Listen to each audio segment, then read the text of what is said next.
সুপ্রিয় শিক্ষার্থীরা, আসসালামু আলাইকুম।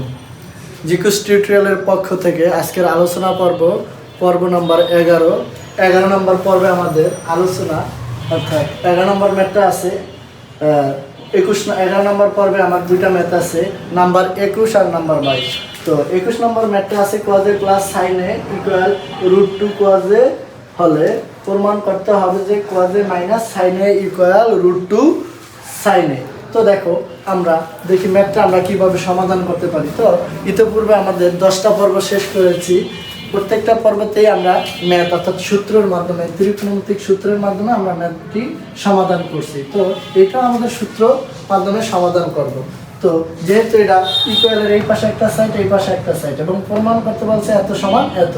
তো আমরা এটা একটু সাজিয়ে লিখতে পারি যে দেওয়া আছে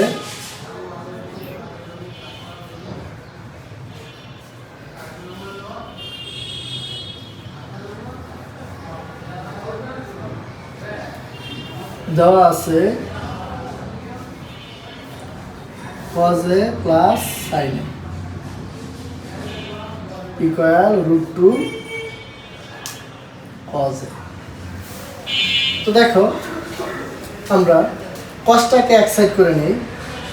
এই পাশে √2 cos a আছে, এই পাশে আমার cos a আছে। তো আমরা cosটাকে এক সাইড করি। তো যেহেতু ইকুয়ালের এই পাশে একটা সাইড, এই পাশে একটা সাইড, তো একই ম্যাথের ভিতরে দুইটা ইকুয়াল হয় না। তো আমরা প্রথমটা লিখি বা। তো আমরা লিখলাম sin a ইকুয়ালের ইকুয়াল দিলাম, যেহেতু ইকুয়ালের পরে আছে √2 cos a, আর ইকুয়ালের এই পাশে আরেকটা cos a প্লাস আছে। তো আমরা ইকুয়ালের অপর সাইডে নিয়ে আসলাম মাইনাস করে।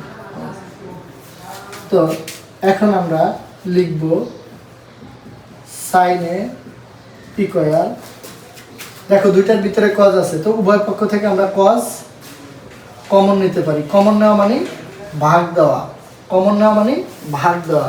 তো তুমি দেখো, আমরা এই cosটা কমন নিছি, কমন নেওয়া মানে ভাগ দেওয়া। দেখো, আমরা যেটা কমন নিছি এই কমন অংশটা আবার এই অংশটার সাথে গুণ করে যদি পূর্বের রাশি পাই, তার মানে আমার কমন নেওয়াটা সঠিক আছে। দেখো, cos √2 সাথে গুণ অবস্থায় আছে, তাহলে cos √2 সাথে গুণ করলে হয় √2 cos a, মাইনাসের মাইনাস আমরা যদি cos 1 এর সাথে গুণ করি তো হয় cos a। তো এটা যদি আমরা সহজভাবে দেখাই যে √2 cos a, কমন নেওয়া মানে ভাগ দেওয়া, কমন নেওয়া মানে ভাগ দেওয়া, মাইনাসের মাইনাস, তো cos a divided cos a। তো আমরা দুইটা অংশ থেকে cos a কমন নিছি। তো এটা ভাগ দিলে থাকে √2, এটা ভাগ দিলে হয় 1। তো আমরা দেখি কি থাকে √2 - 1। তো কমন নেওয়া মানে ভাগ দেওয়া, কমন নেওয়া মানে ভাগ দেওয়া। তো দেখো, আমরা এখন কি লিখতে পারি, sin a। এখন আমরা সূত্র করার জন্য √2 - 1, এই √2 - 1 সূত্র করার জন্য, অর্থাৎ এই অংশটা বাদ দেওয়ার জন্য আমরা উভয় পক্ষে, অর্থাৎ ইকুয়ালের এই সাইডে এবং ইকুয়ালের এই সাইডে, দুই সাইডেই এই √2 - 1 এইটার জায়গায় আমরা +1 ধরে আমরা কি করব, সূত্র করার জন্য আমরা উভয় পক্ষে √2 - 1 গুণ করব। তাহলে √2 এটা ছিল মাইনাস, তাহলে এটার বিপরীত যদি আমরা করি তাহলে হবে প্লাস, ইকুয়াল এই পাশে যা আছে তা। তো √2 - 1, যেহেতু আমরা বলছি ইকুয়ালের উভয় পক্ষে এটার বিপরীত সাইন ধরে আমরা গুণ করবো। তো √2 + 1 এই পাশে গুণ করছি, তো এটার সাথে আমরা সূত্র করার জন্য √2 + 1 গুণ করব। তো দেখো, আমরা সাইন এ রুটের সাথে গুণ করলে হয় √2 sin a, sin 1 এর সাথে, অর্থাৎ এই ব্র্যাকেটের ভিতরে যেই থাকবে না কেন প্রত্যেকটারই আমরা ব্র্যাকেটের বাইরেরটা দ্বারা গুণ করব। তো √2 এর সাথে গুণ করছি, আবার 1 এর সাথে গুণ করব।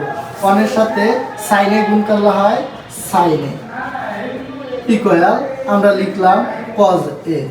তো দেখো, আমরা এর আগে দেখাইছিলাম যে a² - b² ইকুয়াল কি a + b * a - b। তো এই জায়গায় একবার, অর্থাৎ একবার মাইনাস একবার প্লাস, কি সূত্র, a² - b²।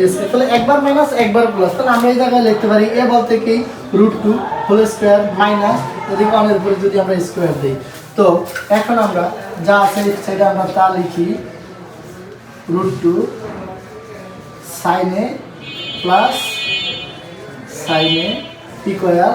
দেখো এখন আমরা যদি এদিকে আছে cos a লিখি তো স্কোয়ার রুটে বাদ এদিকে থাকে 2, 1 এর উপরে স্কোয়ার করলে কি হয় 1ই হয়। তো 2 থেকে 1 বাদ দিলে আমাদের কি থাকে cos, 2 থেকে 1 বাদ দিলে আমাদের থাকে cos। তো বাকি অংশটা আমরা একটু এই সাইডে করি। দেখো যা আছে তা আমরা লিখি √2 বা √2 sin a plus sin a আর ইকুয়ালের এই পাশে 2 থেকে 1 বাদ দিলে থাকে 1, 1 cos এর সাথে গুণ করলে হয় cos a। তো দেখো আমাদের প্রমাণ করতে বলছে যে cos a minus sin a equal √2 sin a। তাহলে তুমি দেখো আমরা এদিকে রাইখা দিলাম √2 sin a equal cos a। তো sin এর পাশে প্লাস আছে, ইকুয়ালের ওই পাশে গেলে কি হয় মাইনাস। দেখো আমাদের গন্তব্যস্থল কিন্তু কি আমরা পেয়ে গেলাম। এখন আমরা যদি সাজিয়ে লিখি, সুতরাং লিখি যদি cos a minus sin a equal √2 sin a। তো শিক্ষার্থীরা এখন আমরা বলতে পারে যে স্যার আমরা যদি ইকুয়ালের এই পাশে অপর সাইড নেই, এই পাশে অপর সাইড আনি, তাহলে আমাদের সাইনের পরিবর্তন হয় না? সাইনের পরিবর্তন হয় যদি আমরা মানে টোটাল অংশ না নেই। আমরা তো এদিকে টোটাল অংশ ছিল cos a minus sin a, তো মানে টোটাল অর্থাৎ যে অংশটা ছিল ফুল অংশটা আমরা এই পাশে নিয়ে এসেছি। তো আবার এই অংশটা ফুল এই পাশে ছিল, এই পাশে নিয়ে গেছি। তো যেহেতু ফুল অংশ এই পাশে নিয়ে আসছি, এই ফুল অংশ এই পাশে নিয়ে গেছি, এই জন্য কোনো সাইনের পরিবর্তন হবে না। যদি অর্ধেক বা কিছু অংশ রেখে কিছু অংশ নিতাম, সেক্ষেত্রে আমরা সাইনের পরিবর্তন করব। যদি ফুল অংশ অর্থাৎ ইকুয়ালের এই পাশের ফুল অংশ এই পাশে আনছি আর এই পাশের অংশ ফুল অংশ এই পাশে নিয়ে গেছি, এই ক্ষেত্রে কোনো আমাদের সাইনের পরিবর্তন হবে না। তো আমাদের 21 নম্বরের অঙ্কটা এই পর্যন্তই শেষ। এখন আমরা আলোচনা করব নাম্বার 22। তো নাম্বার 22 নম্বরের অঙ্কটা টোটালি অন্য টাইপের একটা অঙ্ক। তো আমি অঙ্কটা করতে চাইছিলাম যে 9.2।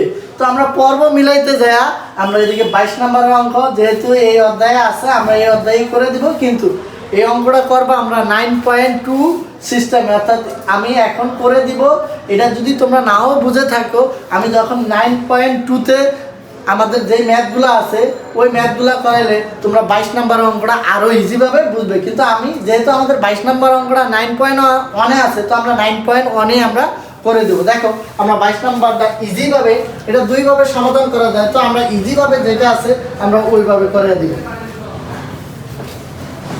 অর্থাৎ এই অঙ্কটা আমরা 9.2 করলে সহজভাবে পারবো। এবং এই অঙ্কটা এই অঙ্কটা আমাদের কিসে আসে, এমসিকিউতে আসে বা শর্ট কোশ্চেনে আসে, এবং অনেক সময় ক্রিয়েটিভ কোশ্চেন অর্থাৎ সৃজনশীলও আসে। তো আমি 22 নম্বরের অঙ্কটা একটু দেখি কিভাবে আমরা সমাধান করতে পারি এবং সহজভাবে।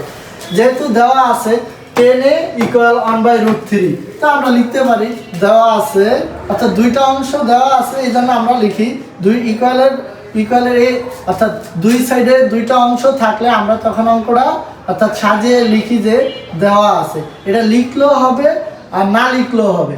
তো দেওয়া আছে 10a equal 1/√3, 1/√3 আমরা লিখলাম 1/√3। তো দেওয়া আছে ইকুয়াল 10a, দেওয়া আছে ইকুয়াল 10a অর্থাৎ 10a 1/√3। তো আমরা অঙ্কটা সহজভাবে করার জন্য আমরা দেখো আমার মান নির্ণয় করতে বলছে কোসেক স্কোয়ারে মাইনাস সেক স্কোয়ারে, কোসেক স্কোয়ারে প্লাস সেক স্কোয়ারে বলছে এত এর মান নির্ণয় করো। দেখো আমাদের প্রত্যেকটা কোণের ভিতরেই এ আছে, প্রত্যেকটা কোণের ভিতরেই এ আছে, এটার সাথে এ আছে, এটার সাথে এ আছে, এটার সাথে এ আছে, এটার সাথেও এ আছে। তো আমার দেওয়া আছে যে অংশটা এটার ভিতরে আছে। তো আমরা যদি এ অংশের অর্থাৎ এ কোণের মানটা আমরা বের করতে পারি, আমরা যদি এ কোণের মানটা বের করতে পারি প্রত্যেকটা মান আমরা তখন আমরা মানটা যদি প্রত্যেকটা কোণে বসিয়ে দিই, তাহলে আমার ম্যাথটা খুব ইজিভাবে হয়ে যাবে। তো এখন আমরা দেখি কিভাবে আমরা সমাধান করতে পারি। সুতরাং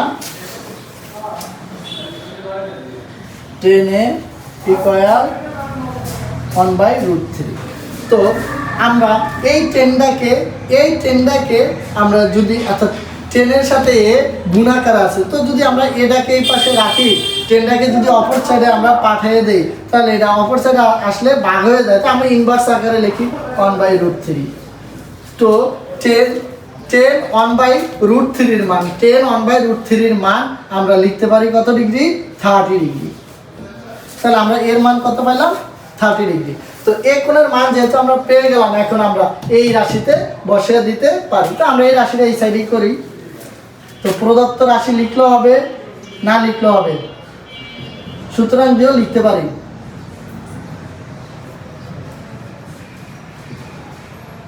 তো প্রদত্ত রাশি আমরা নিচে লিখলাম যে কি আছে, কোসেক স্কয়ার এ মাইনাস সেক স্কয়ার এ ডিভাইডেড কোসেক স্কয়ার এ প্লাস সেক স্কয়ার এ। তো আমরা জাস্ট কোণের জায়গায় মানটা বসিয়ে দেব। তো কোসেক স্কয়ার এ আছে কত degree? 30 degree minus sec square এ আছে কত ডিগ্রি? 30 ডিগ্রি। জাস্ট কোণের জায়গায় আমরা মান বসিয়ে দিলাম। তো সেম কোসেক স্কয়ার এ আছে কত ডিগ্রি? 30 ডিগ্রি। জাস্ট মান বসিয়ে দিব, প্লাস প্লাস সেক স্কয়ারের সেক স্কয়ার, জাস্ট কোণের মানটা আমরা বসিয়ে দিলাম। দেখো আমরা বলছি যে এই ম্যাথটা আমরা এই অধ্যায়ে বুঝতে আমাদের একটু কষ্ট হবে। যখন আমরা 9.2 আলোচনা করব, তখন এই ম্যাথটা আমরা সহজভাবে বুঝে যাব। তো আমরা এখন দেখি কোসেক স্কয়ারে 30 ডিগ্রির মান, কোসেক স্কয়ারে 30 ডিগ্রির মান আমরা লিখতে পারি 2। তো আমরা কোসেক যে জায়গায় থাকবে ওই জায়গায় আমরা সাইনকে বিবেচনা করব। সাইন অর্থাৎ সাইন আমরা যদি 30 ডিগ্রি ধরি, সাইন 30 ডিগ্রির মান আমরা জানি হাফ। তো সে তো সাইন না, সে আছে কি? কোসেক। তো আমরা যেহেতু উল্টা লিখছি, তো আমরা মানটার উল্টে দেই, 2টা উপরে দেই, 1টা নিচে দেই। তাহলে নিচের 1-এর ভ্যালু নাই 2। তো আমরা কোসেকের জায়গায় আমরা লিখতে পারি 2, আর এটার উপরে স্কয়ার আছে, আমরা স্কয়ার লিখে দিতে পারি। মাইনাসের মাইনাস, সেম যে জায়গায় সেক আছে আমরা ওই জায়গায় কস ধরে নিতে পারি। তো কস 30 ডিগ্রি। তো cos 30 ডিগ্রির মান কত? √3/2। cos 30 ডিগ্রির মান কত? √3/2। কিন্তু এই জায়গায় cos না, এদিকে হলো sec। যেহেতু আমরা উল্টা ধরছি, তো মানটাও আমরা উল্টিয়ে লিখে দিব। তো এখন আমরা কি বসাইতে পারি? এই জায়গায় বসাইতে পারি 2/√3। যেহেতু স্কয়ার আছে, তো আমরা স্কয়ার দিব। তো নিচেরটা কি আর বলা লাগবে? নিচেরটা উপরের পার্ট যা বসাইছি, নিচেরটা তো তাই হবে। জাস্ট খালি চিহ্নটা আছে, এই জায়গায় আছে মাইনাস, এই জায়গায় আছে প্লাস। তো আমরা ওই অংশটাই বসিয়ে দিলাম। তো এদিকে আছে কত? 2/√3। যেহেতু স্কয়ার আছে, আমরা স্কয়ার বসিয়ে দিলাম। তো বাকি অংশটা আমরা দেখি কিভাবে সমাধান করতে পারি। আমরা জানি 2 এর উপরে স্কয়ার করলে হয় 4 মাইনাস এই স্কয়ারটা 2 এর উপরে আছে, √3 এর উপরে আছে। তো আমরা যদি আলাদা আলাদা করি, 2 এর উপরে স্কয়ার করলে হয় 4, আর স্কয়ার রুটে বাদ দিলে থাকে শুধু 3। সেম এই জায়গায় 4 প্লাসের প্লাস, এই 2টায় এই স্কয়ারটা 2 এর উপরে আছে, আমরা যদি 2 এর উপরে লিখি তাহলে হয় কত? 4, আর স্কয়ার রুটে বাদ দিলে থাকে 3। তো আমরা লিখে দিলাম। এখন আমরা দেখলাম যে উপরের অংশটা আলাদা একটা, নিচের একটা আলাদা অংশ। উপরের অংশের ভিতরে মাইনাস আছে, নিচের অংশের ভিতরে প্লাস আছে। তো যদি ভগ্নাংশ আকারে থাকে, আমি আগেও বলছি, যদি ভগ্নাংশ আকারে থাকে, তো আমার ম্যাথটা কি করতে হয়? লসাগু করতে হয়। তো আমরা উপরের অংশটা আলাদা আলাদা করি, নিচের অংশটা আলাদা আলাদা করি। তো 4 এর নিচে কিছু নাই মানে 1 আছে, 4 এর নিচে কিছু নাই মানে 1 আছে। 1 আর 3 এর লসাগু হচ্ছে 3। তো 1 3 এর ভিতরে ভাগ যায়, 1 3 এর মধ্যে ভাগ যায় 3 বার। 3 আর নেয়া উপরের সংখ্যার সাথে গুণ করলে হয় 3 4 এ 12। তো আমরা লিখতে পারি 12 মাইনাসের মাইনাস, 3 এর ভিতরে ভাগ যায় 1 বার, 1 আর নিয়ে আমরা 4 এর সাথে গুণ করলে হয় 4। তো নিচেরটা যে উপরের অংশটা যেভাবে করছি, নিচের অংশটাও সেম। এই 4 এর নিচে কিছু নাই মানে 1 আছে। 1 আর 3 এর লসাগু 3। তো 1 3 এর মধ্যে ভাগ যায় 3 বার, 3 আর নিয়ে 4 এর সাথে গুণ করলে হয় 12 যোগ আবার এই 3 3 এর মধ্যে ভাগ দেয় একবার, 1 আনে আমরা যদি 4 এর সাথে গুণ করি তাহলে 4ই হয়, তো লিখলাম আমরা 4। এখন উপরের অংশটা আমরা একসাথে করি, অর্থাৎ 12 থেকে আমরা যদি 4 বাদ দেই তাহলে থাকে 8, আর নিচে আছে 3, আর 12 আর 4 যদি যোগ করি হয় 16, তো নিচে আছে 3, তো 3। এখন উপরের অংশটার সাথে নিচের অংশটা ভাগাকার আছে, এই অংশটার সাথে এই অংশটা ভাগাকার আছে, তো আমরা ইতিপূর্বে দেখাইছি যে বাক্যে যদি আমরা গুণ করি সেক্ষেত্রে উপরেরটা নিচে, নিচের অংশটা অর্থাৎ নিচের অংশটা উপরে যাবে আর উপরের অংশটা নিচে আসবে। 3 3 ভাগ দিলে হয় 1, আর 8 8 এর ভিতরে ভাগ যায় একবার, আর 8 16 এর ভিতরে ভাগ যায় 2 বার, তো একে একে গুণ করলে হয় 1, আর এদিকে আমরা নিচে 2 থাকে তো আমরা লিখতে পারি 2। তো এটাই আমাদের গন্তব্যস্থল এবং এটাই আমাদের অ্যান্সার। তো সবাইকে ধন্যবাদ। আমাদের পর্ব নাম্বার 11 শেষ করছি। 11 নম্বর পর্বের ভিতরে ম্যাথ ছিল 2টা, 21 আর 22, এবং 22 নম্বর অঙ্কটা টোটালি এই অধ্যায়ের সাথে মিল খায় না। আমি এই অঙ্কটা করাইছি 9.2 সাথে, তো যখন আমরা 9.2 আলোচনা করব তখন এই অঙ্কটা আমরা বুঝতে পারবো। প্রয়োজনে আমরা 9.2 আলোচনা করার সময় এই অঙ্কটা আবারও আমরা আলোচনা করব। তো সবাইকে আজকে ধন্যবাদ। আজকের ম্যাথ আমরা এই পর্যন্তই শেষ করলাম।